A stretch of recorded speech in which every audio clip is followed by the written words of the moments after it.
एक सांप था, मेहनत कुछ करता नहीं था, चूहों के बनाए बिल में रहता था। चूहे और मेंढक जब भी उसके बिल के पास आते तो उन्हें पकड़कर खाता और सो जाता। बिल चूहों ने अपने हिसाब से बनाया था। सांप बढ़ता गया तो उसके लिए बिल छोटा पड़ने लगा। वह बिल से बाहर निकला और जंगल में नया ठिकाना ढूंढने लगा। एक बड़ा सा पुराना पेड़ था जिसके ऊपर खूब सारी चिड़ियों का बसेरा था। उस पेड़ के नीचे चींटियों ने अपने लिए एक बड़ी सी पहाड़ी बनाई हुई थी। पेड़ के ऊपर चिड़ियां और नीचे चींटियां आनंद के साथ जी रही थीं। उस पेड़ की मोटी सी एक डाल टूट गई थी और उस टूटी डाल की जगह गड्ढा बन गया था। सांप ने पेड़ पर बना वह गड्ढा यानी कोटर देखा तो वह खुश हो गया कि उसे बड़ा सा घर मिल गया है। कोटर में रहेगा और थोड़ा सा ऊपर रेंग कर पेड़ पर जाएगा और सोई हुई चिड़ियों को खा लेगा।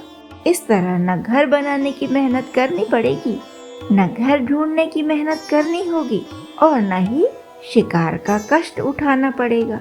आराम से बिना मेहनत के ही भोजन मिलता रहेगा। सांप उस बड़े से पेड़ के बड़े से कोटर में आके रहने लगा। ऊपर से चिड़ियों ने उसे कोटर में जाते देखा तो उनमें हलचल मच गई। अब तो वे इस पेड़ पर चैन से नहीं सो सकती। अपने घोंसले में 2 पल थकान उतार रही होंगी, तभी सांप चुपके से आएगा और उन्हें चट कर जाएगा। चिड़ियां कहने लगीं, हमारे पुरखे भी इसी पेड़ पर रहे, हम लोग यहीं पैदा हुई, यहीं हमारे बच्चे पैदा हुए।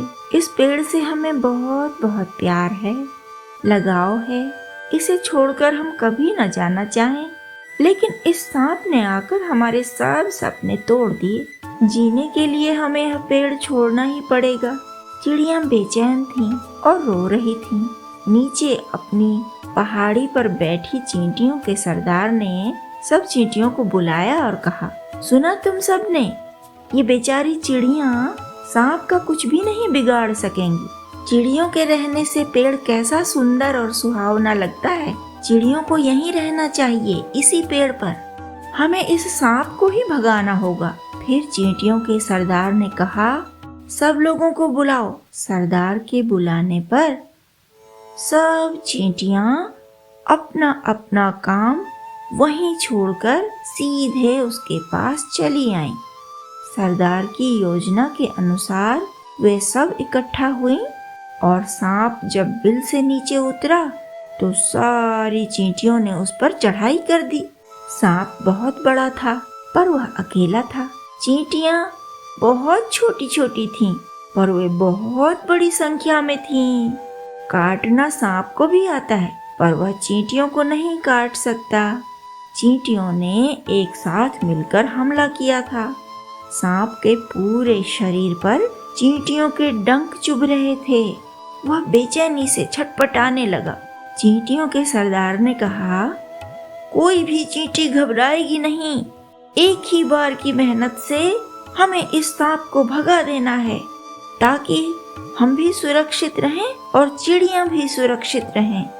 सब चींटियों ने सरदार की बात मानी। सांप के पूरे शरीर पर चींटियों के दांत गड़े हुए थे। सांप जब खूब घायल हो गया तो उसकी समझ में आया कि यहाँ से भाग जाने में ही भलाई है।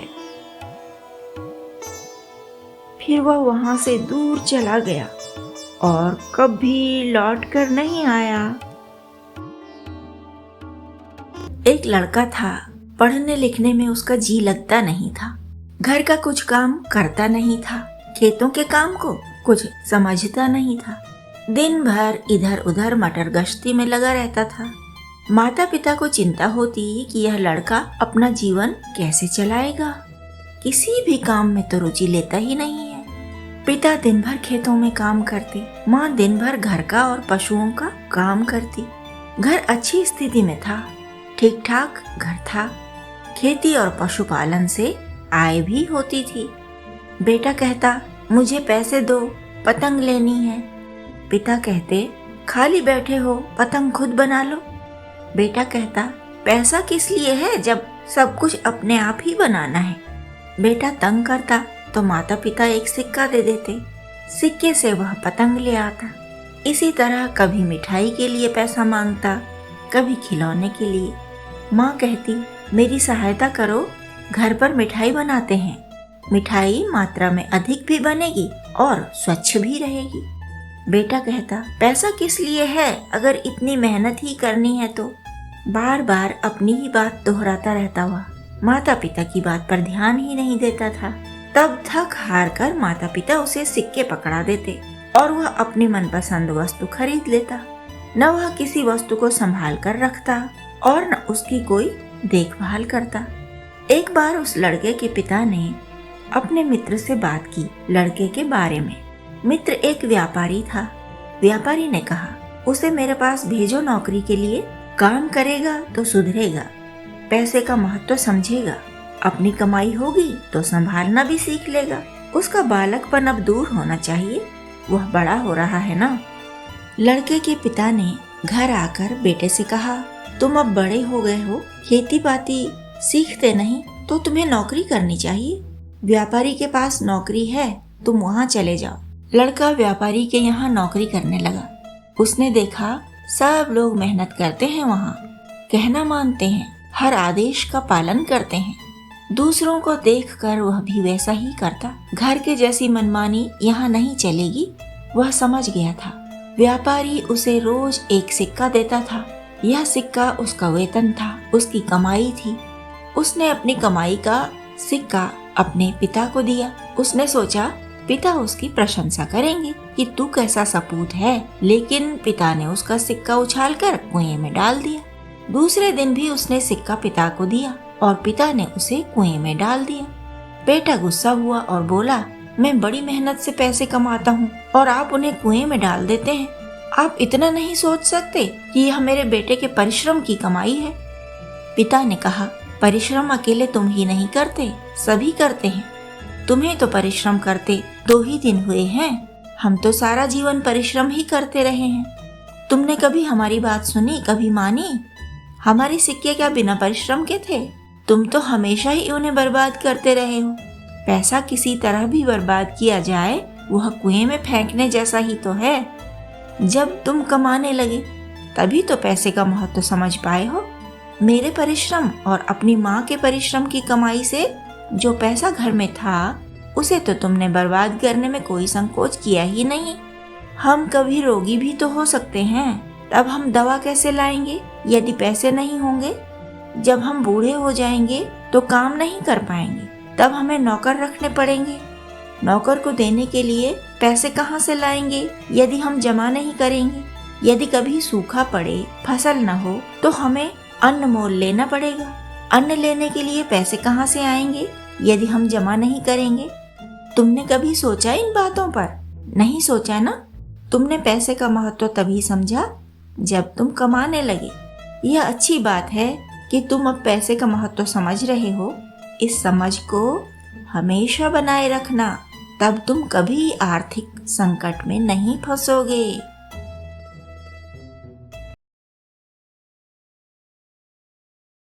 एक कौवे को बहुत प्यास लगी थी।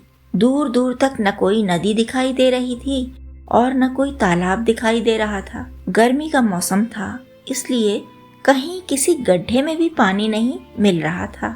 नालियां तक सूखी हुई थी। ऐसे में वह करे तो क्या करे? बेचैन होकर वह घरों की छतों पर, दीवारों पर उड़ता, बैठता, फुदकता और सोचता, कहीं थोड़ा सा पानी मिल जाए तो अपने सूखे गले को भिगो ले। पर कहीं पानी नहीं दिख रहा था। एक घर के आंगन में एक घड़ा रखा हुआ दिखा तो कौवा झटपट वहां गया। घड़े के ऊपर बैठकर उसमें झांका तो वह निराश हो गया। घड़े में थोड़ा सा पानी था। कौवे ने गर्दन घड़े में डाली, पर उसकी चोंच से पानी बहुत दूर था। घड़े को वह पलट भी नहीं सकता था, फोड़ भी नहीं सकता था। उसने इधर उधर देखा, दूसरी किसी जगह कहीं भी पानी की बूंद तक नहीं मिल रही थी। वह बेचैनी से यहाँ वहाँ फड़फड़ाया, फिर घड़े के ऊपर आ बैठा। उसने सोचा, इस घड़े के अलावा कहीं पानी नहीं है, इसलिए पीना यही है। पर पिए कैसे? अगर पानी ऊपर तक होता तो आसानी से गर्दन घड़े में घुसाकर पानी पी लेता, पर पानी बहुत कम है, इसे ऊपर कैसे लाएं? उसने दाएं बाएं देखा। आसपास कंकड़ पत्थर बिखरे देखकर उसे विचार आया और उसने कंकड़ अपनी चोंच में उठाकर घड़े में डाला। घड़े के शांत पानी में थोड़ा हलचल हुई। वह फिर कंकड़ उठाकर लाया और फिर से घड़े में डाला। पानी को उसने ध्यान से देखा और उसे लगा इस तरह पानी कुछ ऊपर आ रहा है। फिर वह कंकड़ उठा उठा कर लाता रहा और घड़े में डालता रहा। थोड़ी थोड़ी देर में वह देखता कि पानी ऊपर आ रहा है या नहीं आ रहा। उसने देखा कि कंकड़ पड़ने से पानी की सतह ऊपर उठ रही है, इसलिए वह और कंकड़ लाता रहा और घड़े में डालता रहा। पानी थोड़ा सा ही था, लेकिन जब पानी की जगह कंकड़ लेते रहे तो पानी उठकर ऊपर आ जाता था। ठोस कंकड़ घड़े की तली में जा बैठते थे। कुछ देर परिश्रम करके कौवे ने गर्दन घड़े में डाली और पाया कि उसकी चोंच पानी से थोड़ा सा ही दूर है। तब उसने थोड़ा और हिम्मत जुटाई और कुछ कंकड़ और घड़े में डाले। पानी अब घड़े के गले के पास आ गया था। कौवे ने गर्दन अंदर डाली और जी भरकर पानी पी लिया। फिर वह थोड़ी देर सुस्ताता रहा और उसके बाद फिर उसी घड़े का पानी पीकर आराम से उड़ गया। पंचतंत्र की यह कहानी लिखी गई थी 2000 वर्ष पहले। अनगिनत लोगों को शिक्षा देने वाली, हौसला देने वाली यह कहानी आगे भी पीढ़ियों को शिक्षा देगी, हौसला देगी। यह कहानी सीख देती रहेगी कि समस्या का समाधान बुद्धिमत्ता से और परिश्रम से ही मिलता है। एक दूधिया था जो भैंस पालता था और उनका दूध बेचता था। दूध बेचकर वह अपने परिवार का अच्छी तरह पालन पोषण कर रहा था। वह भी खुश था और उसका परिवार भी खुश था। दूधिया हमेशा अपने ग्राहकों को बढ़िया दूध देता था। भैंसों को खूब हरा चारा देता, अनाज खिलाता और उनकी खूब अच्छी देखभाल करता। उसकी सेवा से सब भैंसें स्वस्थ थीं और अधिक मात्रा में दूध देती थीं। उसका दूध अच्छा था, व्यवहार अच्छा था, इसलिए उसके ग्राहक बढ़ते रहे। ग्राहक बढ़ने के कारण दूध कम पड़ने लगा। दूधिया ने सोचा कि उसे एक और भैंस खरीद लेनी चाहिए ताकि उसके ग्राहकों के लिए दूध पूरा हो जाए। एक दिन वह भैंस लेने के लिए पशु मेले में गया। वहां उसने बड़े चाव से भैंसें देखी। खूब परख कर उसने एक भैंस पसंद की और उसके दाम देकर उसे घर की ओर ले चला।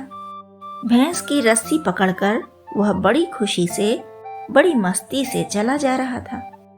जब वह बस्ती से दूर निकलकर एकांत की ओर आया तो एक गुंडा मोटा सा डंडा लेकर उसके सामने आ गया। गुंडे ने भैंस को देखा और दूधिये से बोला, यह भैंस मुझे दे दो और चुपचाप अपने रास्ते पर चले जाओ।